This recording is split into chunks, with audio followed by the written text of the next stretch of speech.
Buen día. Buenos días.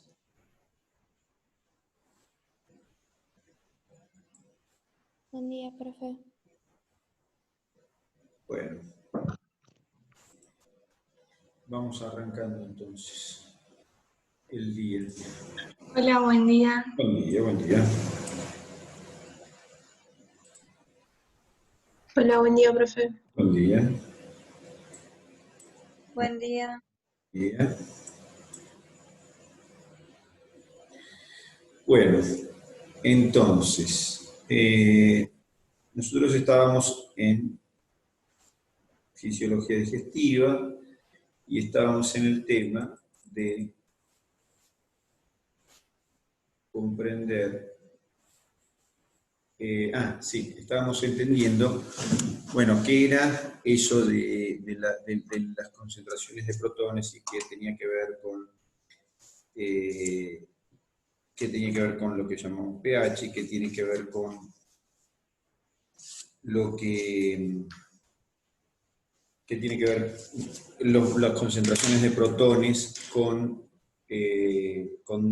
algunas cosas como la digestión, de eso estamos conversando. Entonces, Buen día, profe. ¿cómo? Buen día. ¿Dónde estaba acá? Permito, lo acomodo. Ahí está, eso. Ahora sí. Ahora sí. Entonces decía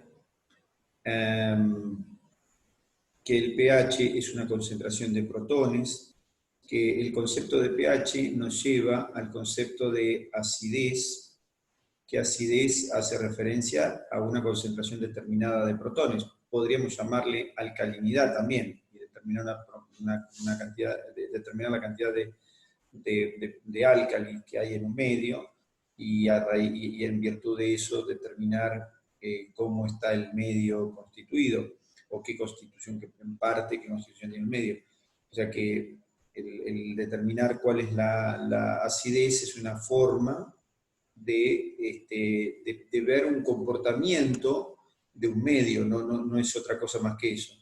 Nosotros le prestamos atención a la acidez porque las concentraciones de protones pueden llegar a ser dañinas para el organismo. Lo mismo las concentraciones alcalinas, es decir, de álcali también pueden ser, o de base, la concentración de base también pueden ser dañinas, pero nosotros habíamos prestado atención a la concentración de protones, porque es lo que habitualmente se hace, ¿no es cierto? Se habla del pH y se habla de la concentración de protones, pero tener en cuenta que los álcalis también pueden producir daño. En nuestro caso, nosotros hablamos de estas concentraciones de protones porque los protones pueden unirse con cualquier estructura que les permita unirse. Y en el tubo digestivo, eso implica, la unión con cualquier estructura implica la degradación de esas estructuras. Es decir, que nosotros decíamos el ácido clorhídrico industrial es similar al que nosotros fabricamos. Sí, efectivamente, el ácido clorhídrico que fabrica nuestro cuerpo es similar al industrial, de acuerdo. Y entonces, ¿para qué usamos nosotros el ácido clorhídrico? Lo usamos para degradar sustancias. Entonces, en nuestro cuerpo, después vamos a ver que fabricamos ácido clorhídrico en nuestro estómago y para qué lo utilizamos. También vamos a ver cómo ese ácido clorhídrico es necesario neutralizarlo con sustancias alcalinas, es decir, lo que hablamos es que las sustancias, los protones se neutralizan con sustancias alcalinas, esas sustancias que tienen ese signo, esa carga negativa, ¿no es cierto? Entonces, los protones se neutralizan con cargas positivas, con cargas negativas, porque justamente hay órganos que no toleran esa acidez, la acidez relacionada con el aumento de concentraciones de protones, y eso hace que tengamos que alcalinizar los medios. Nos interesa también saber que la acidez y la cantidad de protones modifica la actividad de las proteínas.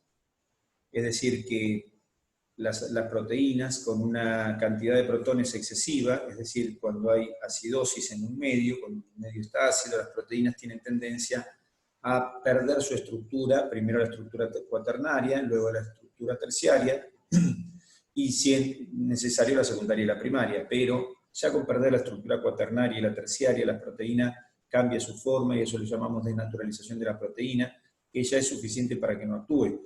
¿A qué viene esto? A que las enzimas de nuestro organismo, las proteínas encargadas de la degradación, necesitan un medio determinado, se dice un pH, las enzimas trabajan a un pH óptimo.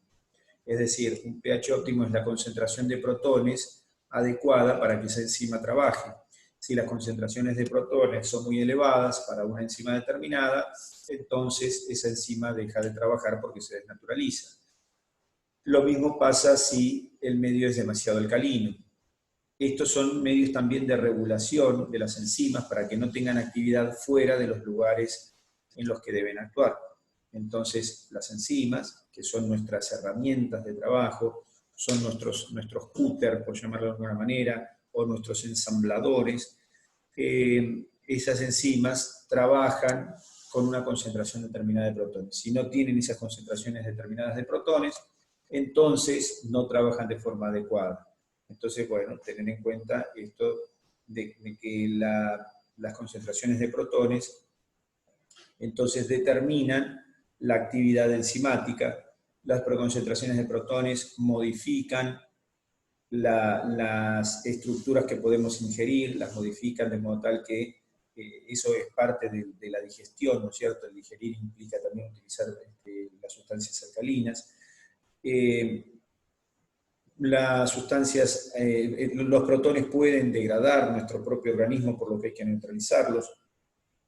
Es decir, el concepto de protón, el concepto de acidosis relacionado con el protón, el concepto de alcalinidad relacionado con la acidosis, son conceptos que tenemos que tener en cuenta a la hora de charlar sobre el tubo digestivo. Por eso hice como una especie de apartadito como para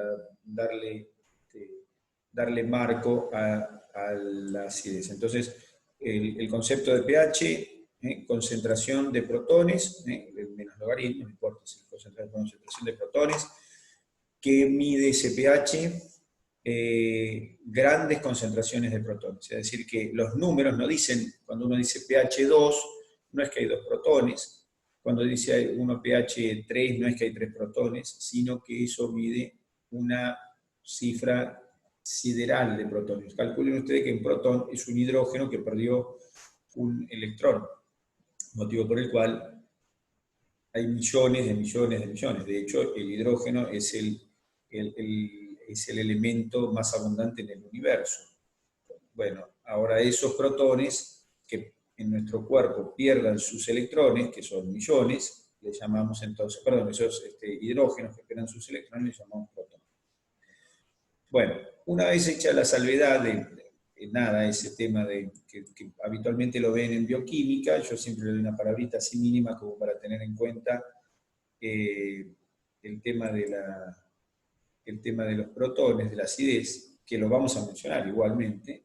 Entonces podemos empezar con el tema de en qué consiste el trabajo del tubo digestivo. Bueno, el tubo digestivo, ¿cómo empieza el trabajo del tubo digestivo? Comienza con la masticación. Es decir, los alimentos ingresan al organismo y hay que masticarlos. ¿En qué consiste la masticación? La masticación consiste en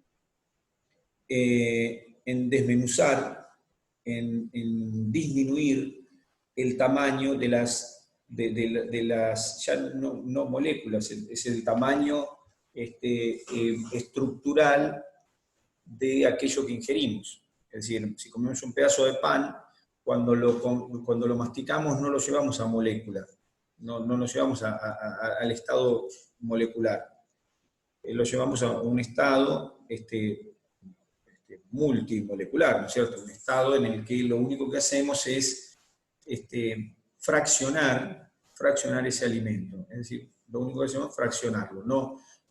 Cuando masticamos no estamos digiriendo nada. Bueno, pará, pero ahora me vas a decir que la tialina y compañía, ahora lo vamos a entender. La masticación entonces se produce en la boca, merced a los músculos de la masticación, que son el número de 4, que ya los conocemos, los dos pterigoideos, externo e interno, macetero y temporal, músculos entonces de la masticación.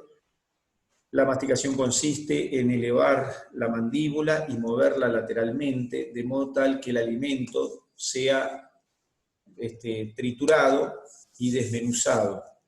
¿De acuerdo? Entonces, gracias a eso, el alimento va disminuyendo su tamaño. Mientras masticamos, vamos moviendo la lengua. La lengua va moviendo el bolo que se va formando, es decir, vamos transformando el alimento en una bola, que llamamos bolo alimenticio. Quien no ha visto el bolo alimenticio, todo el mundo ha jugado de niño, de no tan niño, con la comida, ¿no es cierto? Y uno ve cómo se tritura la comida, y uno ha visto cómo se forma una bola, ¿no es cierto? Bueno, eso es gracias a la masticación, el proceso de masticación que incluye a la lengua que moviliza el alimento dentro de la boca. Para ayudar a la masticación viene el proceso de salivación. El proceso de salivación. Para eso tenemos unas glándulas, que son la parótida, las submandibulares y las sublinguales, que estas glándulas que liberan al medio. Sintetizan una sustancia a la que llamamos saliva. La saliva es un líquido acuoso, de medio acuoso, que contiene algunas proteínas y tiene algunos mucopolisacáridos, es decir, algunos glúcidos. ¿Para qué sirve la saliva? ¿Cuál es la finalidad de la saliva? La saliva lo que hace es justamente ir humedeciendo el alimento, ir humedeciéndolo para que podamos manejarlo y tenga una forma ese alimento, y además para que la humedad del alimento tenga cierta posibilidad de desplazamiento en el tubo digestivo, porque si nosotros tragáramos directamente, nuestro esófago duraría poco. Entonces, lo que hacemos es ayudar a que se humedezca entonces el alimento para que se lubrique, es decir, se lubrica el alimento. Pero, por otro lado, las glándulas son capaces de fabricar algunas enzimas. ¿Qué enzimas fabrican? Fabrican amilasa, una amilasa que se llama amilasa salival, o tialina, como dice acá en la diapositiva. Yo estoy compartiendo, ¿verdad? No, profe, eso le estaban diciendo en el chat. Aparece que está compartiendo, pero está en negro. Hay un chat que dice, Héctor, no está compartiendo la pantalla.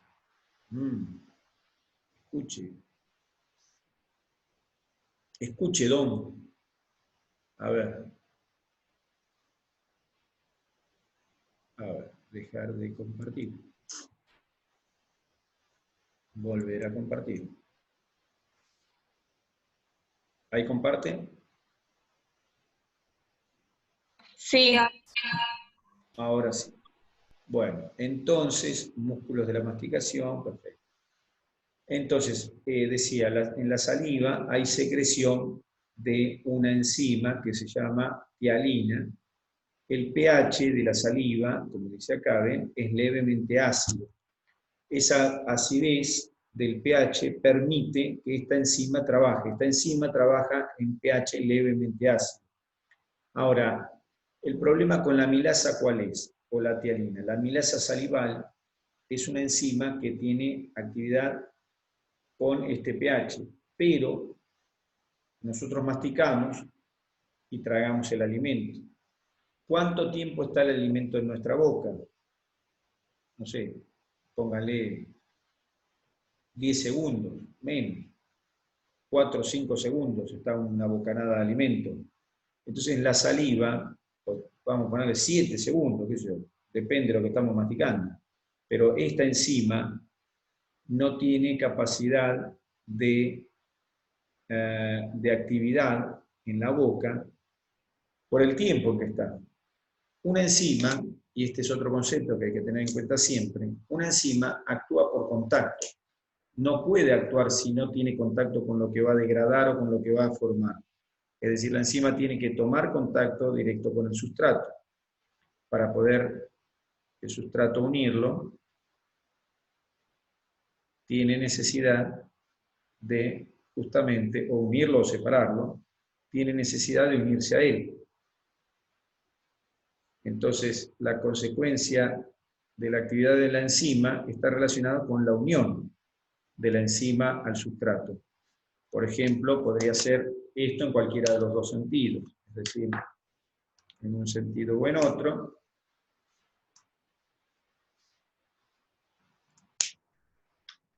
El sustrato, acá está dibujado como una bolita blanca y una roja, y el producto está formado por una bolita roja y blanca. Es decir, ahí tengo un esquema sustrato-enzima. Enzima se une a sustrato y lo une, o hago al revés, el sustrato está unido y lo separo.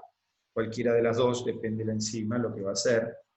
Hay enzimas que pueden hacer los dos procesos, uno de separación o de unión, es decir, pueden hacer el proceso en forma, en cualquiera de los dos sentidos. Ahora, en ambos sentidos. Ahora,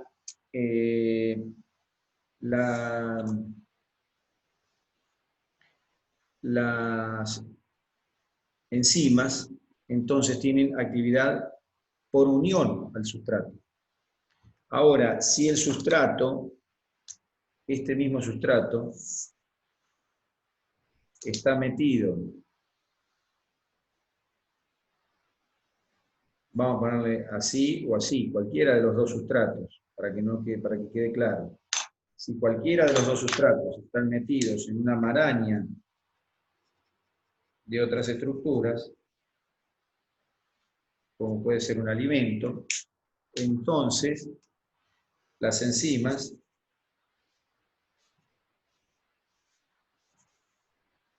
no pueden tomar contacto con eso, con ese sustrato, y no pueden hacer nada. Es decir, la enzima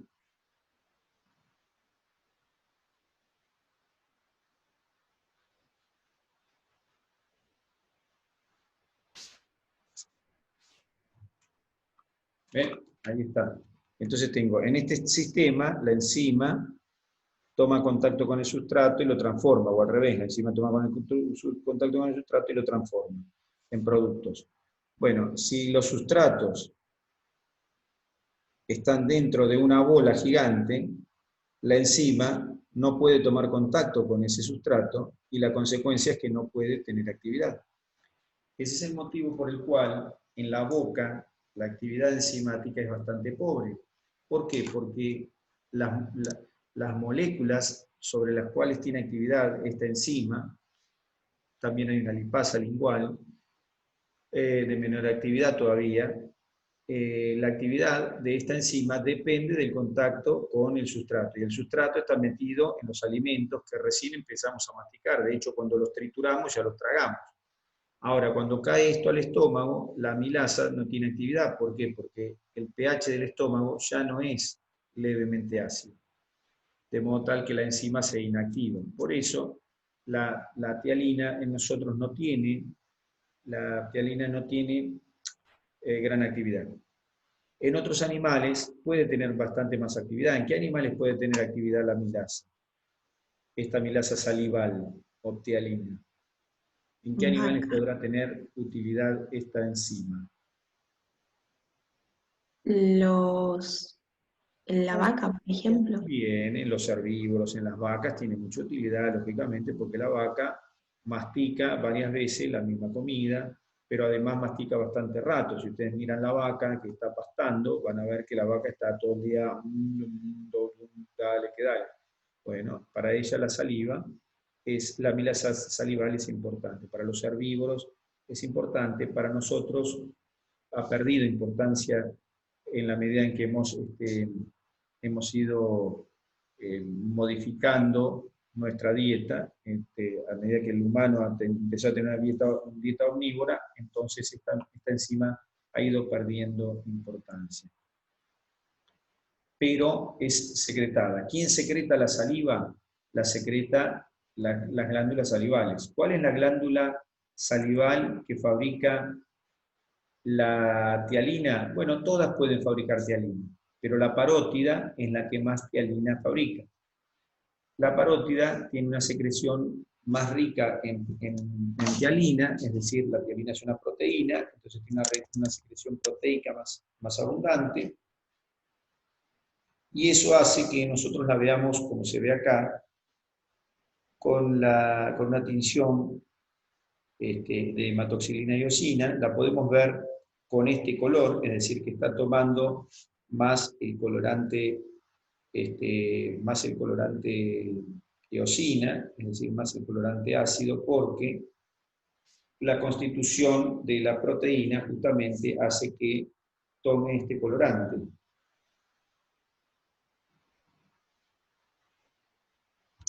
Y entonces, por eso es que la secreción proteica de la parótida, relacionada con la presencia principalmente de amilasa, hace que la veamos estructuralmente de esta manera.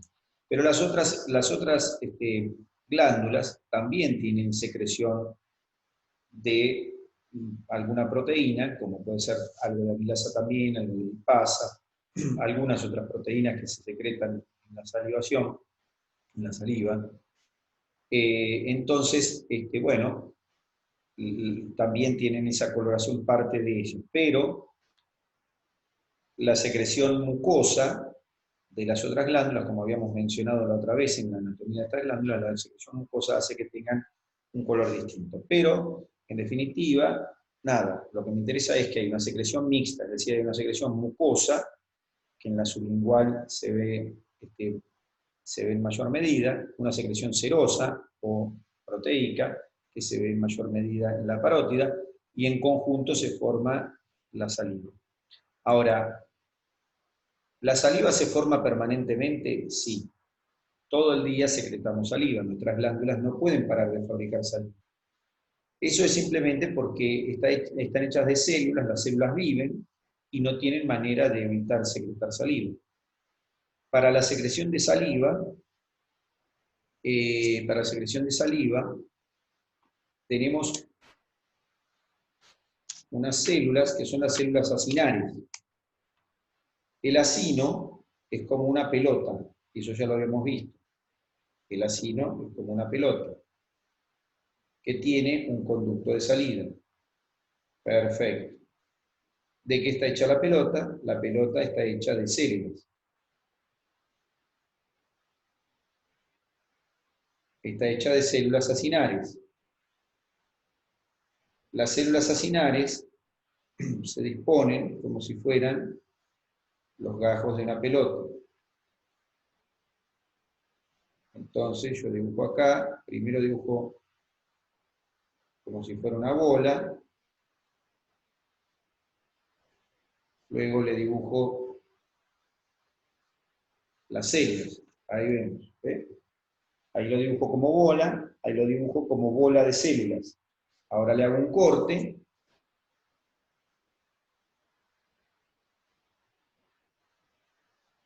a la altura del conducto, y me encuentro las células acinares y las células ductales.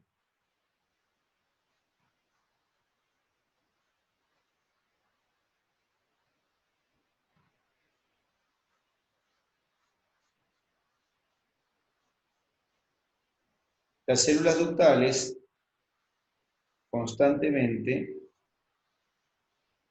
las células acinares constantemente fabrican saliva. ¿En qué consiste la fabricación de saliva? Ahí está entonces, ¿ven? Tengo la bola la veo que está hecha de células, y ahora la corto la bola y veo las células y veo la luz de la bola. También veo el conducto de salida de la bola, del conducto, con las células que forman el conducto. Las células acinares vuelcan la saliva dentro del conducto. Ahora, estas células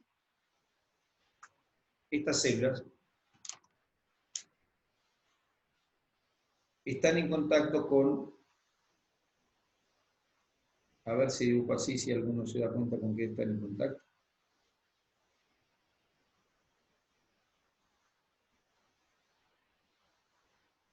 yo dibujo así.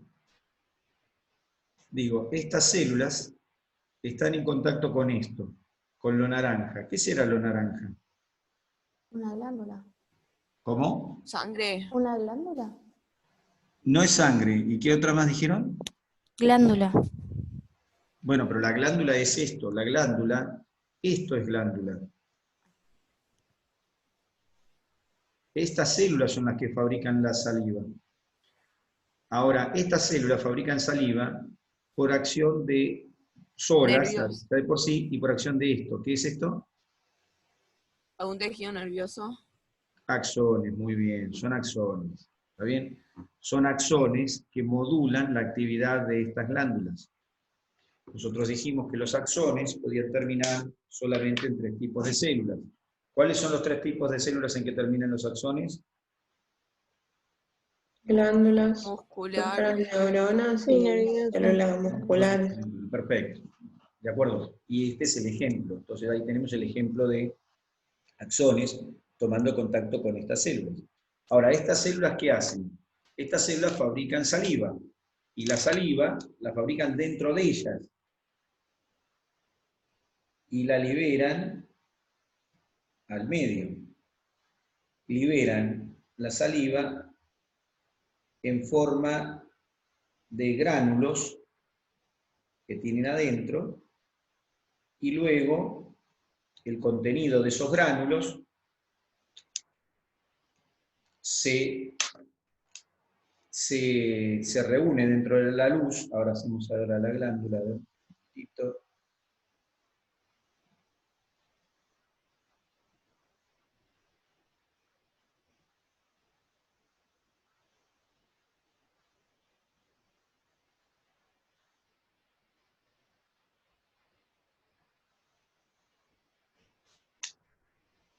Parece un queso, pero no es un queso. Ahora dibujo la célula directamente. Una célula más o menos cúbica, y la célula que tiene, la célula ahí tiene un núcleo, bueno, y tiene una vesícula que adentro tiene un contenido. La vesícula se acerca a la membrana celular de la luz y libera el contenido. Acá lo veo también abajo, ¿ves? Nada más que acá lo dibujé directamente como puntitos el contenido, y acá liberado dentro de la luz del acino. Entonces, cuando uno mira, tiene el acino que tiene células, las células que están liberando su contenido dentro de la luz acinar, como se ve acá, por exocitosis. A su vez, el contenido discurre por los tubos, que también secretan agua y electrolitos. Entonces, bueno, la saliva se forma de esta manera. Se forma a partir del contenido de la saliva, está dado por agua y moléculas que fueron liberadas por las células acinares por un mecanismo de exocitosis. Ahora, ¿la célula hace exocitosis permanentemente? Sí. La célula hace ese trabajo permanentemente, pero el sistema nervioso puede incrementar la fabricación de saliva. Es decir, el sistema nervioso puede estimular a estas células, y estas células pueden secretar en mayor medida. Ahora, si yo les pido a ustedes, bueno, a ver, fabriquen más saliva, me van a mirar con la cara diciendo, ¿qué fabricar qué? Fabricar más saliva. No sé cómo se hace. Bueno, efectivamente no sabemos cómo se hace. Sí, no sabemos, es decir, no sabemos hacerlo voluntariamente. No, no sabemos hacerlo voluntariamente. No sabemos fabricar voluntariamente. Es decir, que el sistema, la parte del sistema nervioso que se encarga de modular la secreción de saliva, así como la que se encarga de modular la velocidad de la frecuencia cardíaca, así como la que se encarga de modular el estado de contracción de los músculos lisos de los vasos sanguíneos, así como la que se encarga de las secreciones del resto del cuerpo, etc., toda esa parte del sistema nervioso es involuntaria. Es decir, todo ese sistema nervioso es involuntario. Es el sistema nervioso autónomo, al que hago referencia ya muchas veces. Bueno, hago referencia una vez más. Sistema nervioso autónomo. Perfecto. Ese sistema nervioso autónomo, entonces al que hacemos referencia, modula la secreción salival, entre otras cosas. ¿Cómo la modula? Con nuestros nerviositos naranjas que llegan ahí. ¿Y de dónde provienen estos axones? Vienen con un conjunto de axones más grande que se llama nervio. ¿Y de dónde provienen esos conjuntos de axones? Provienen directamente de nuestro encéfalo. Esos axones provienen del encéfalo. Es decir, hay cuerpos neuronales dentro del encéfalo cuyas prolongaciones, que se llaman axones, llegan a estas glándulas. O sea que tengo axones que van a las glándulas salivales. ¿De dónde provienen más específicamente, si yo quiero saberlo? Vienen del bulbo raquídeo. De la misma zona, de una zona, bueno, no justo de la misma exacta, pero de del mismo órgano, bulbo raquídeo, que provenían los axones que inervaban el corazón y los vasos sanguíneos. Solo que esos provenían de un lugar que se llamaba centro cardiovascular. En este caso, no provienen los axones del centro cardiovascular, sino que vienen de lo que se llaman los núcleos salivales. Se llaman así, núcleos salivales, que son conjuntos de neuronas que modulan la secreción salival. Esos núcleos reúnen sus axones, y esos axones van a las glándulas salivales. Ahora, ese grupo de axones pertenece al sistema nervioso autónomo. Y el sistema nervioso autónomo se divide en sistema nervioso que llamamos simpático y parasimpático. Estos axones pertenecen al sistema nervioso autónomo parasimpático. Otra vez lo mismo, sistema nervioso autónomo, simpático, parasimpático. Bueno, el sistema nervioso autónomo parasimpático tiene nervios, un nervio que nosotros ya mencionamos y vamos a seguir mencionando, el nervio vago, o neumogástrico, que es lo mismo. O décimo par craneal, cualquiera le sirve. Bueno, el nervio vago, este nervio, tiene distintos axones. Es un nervio que tiene distintos axones. Entre los axones que tiene axones que van a glándulas salivales, pero hay otros nervios que también tienen axones que van a glándulas salivales, pero lo que quiero decirles es que el vago es un ejemplo de un nervio que lleva información autónoma parasimpática. ¿Para qué? Para modular actividades involuntarias del organismo. Bueno, esta es una actividad involuntaria del organismo y el sistema nervioso autónomo lo tiene que comandar, y la parte del sistema nervioso autónomo que comanda estas glándulas es el sistema nervioso parasimpático. Las glándulas salivales reciben inervación de nervios, ¿está bien? Nervios, es decir, de conjuntos de axones, que tienen su origen en el bulbo raquídeo. O sea que el bulbo raquídeo va a inervar estas glándulas. Hay un nervio que se llama facial, otro nervio que se llama glosofaringio, que son los encargados principales de llevar esos nervios, llevar los axones, esos nervios contienen los axones, que llevan la información a las glándulas para que éstas secreten. Entonces, de nuevo, un concepto nuevo, el concepto de nervio, que ya lo vimos, pero lo quiero afianzar. Si yo digo nervio, un nervio, ¿qué se imaginan como un nervio? ¿Qué estructura se imaginan un nervio? Si uno dice un nervio, ¿cómo será un nervio? Cable. ¿Cómo? Un cable. Como un cable, o sea, un cilindro. Ahora, Axones. axones, o sea, está bien. ¿Con qué cable lo podríamos comparar a un nervio?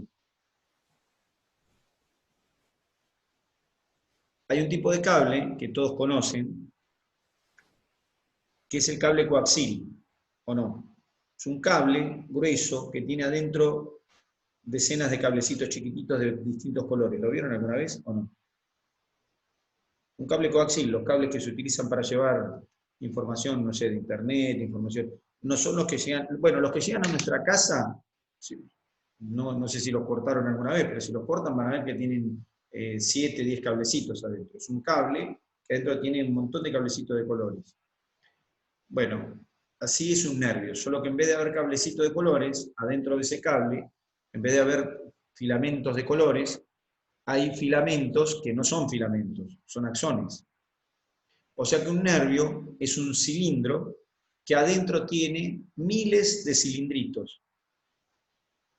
Cada cilindrito es un axón. ¿Se entiende cómo es la conformación de un axón? O sea que sería algo parecido.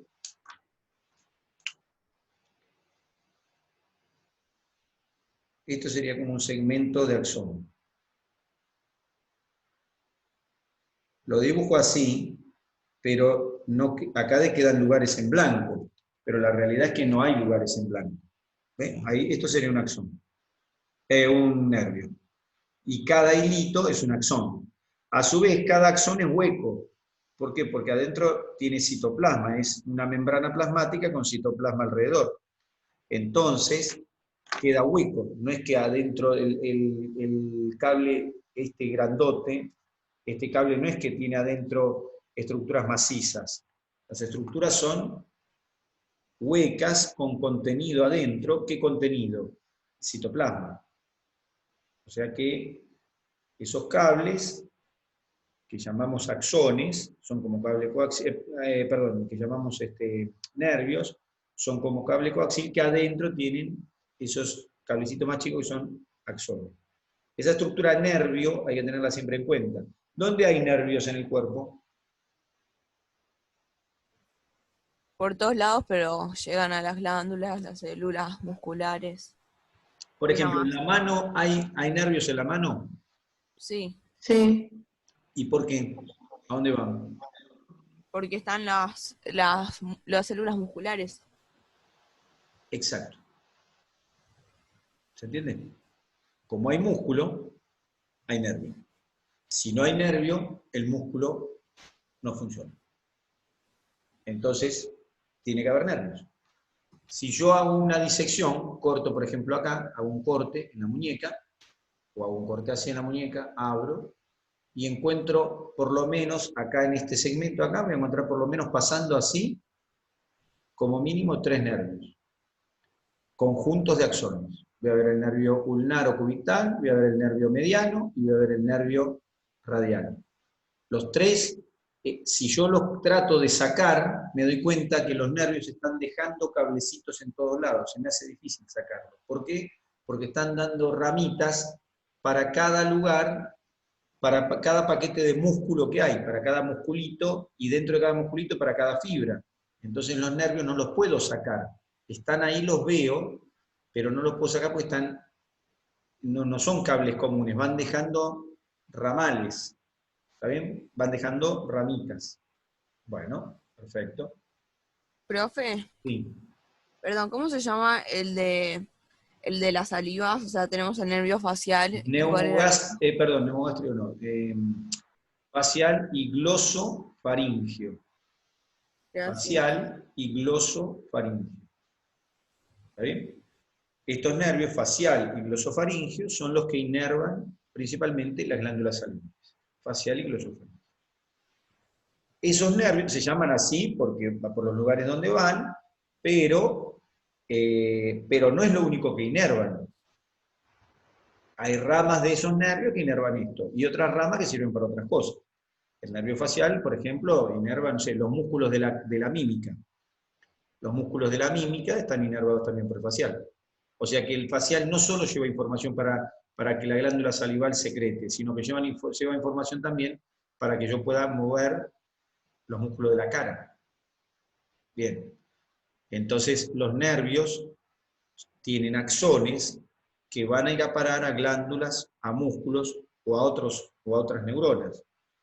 ¿Está bien? Pero los nervios llevan